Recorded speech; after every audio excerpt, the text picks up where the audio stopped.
Transporter 3, starring Jason Statham.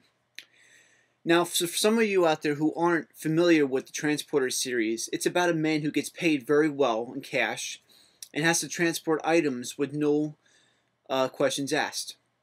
In this third installment of the series, the character Frank, portrayed by, as I said before, Jason Statham, has to break a few rules in order to accomplish his mission.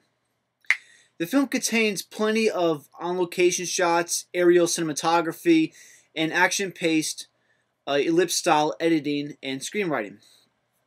Jason Statham has become over the years very typecasted as every man's dream of being the sweep-you-off-your-feet tough guy. Frank is a man who lives alone, and he's always on call for duty. Whenever they need him, he's on call. So the screenwriters broke free from the norm and gave the character a little bit more of a sentimental side, because Jason Statham, or Frank's character, he's more of a person that's very content with himself. He's confined. He don't really talk to many people. He has a job. He does it. He goes home. That's it. He really doesn't have a social relationship with anybody.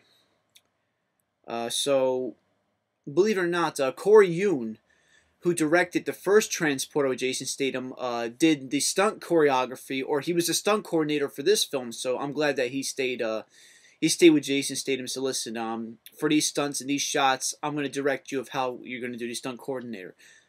Although Jason Statham has been trained since a little boy in the martial arts field, so Corey Yuen was just like a guide. But like I said, it's all Jason Statham doing his own stunts. So bravo for him.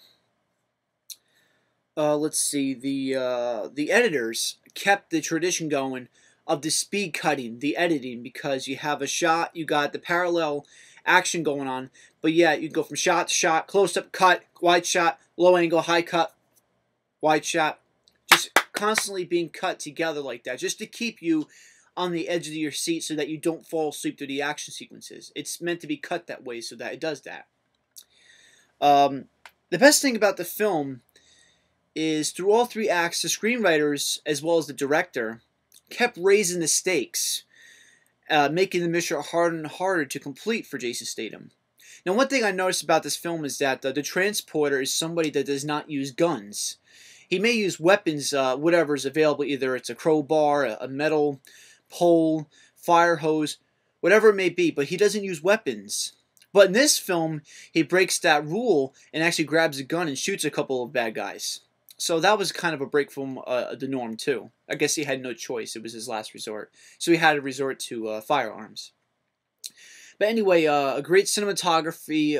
I love the aerial shots. They were excellent, just to get into the mind frame of exactly how far this gentleman has to travel to get to his location of the mission and where he has to go from there. Because inevitably, you know he has to complete his mission one way or the other.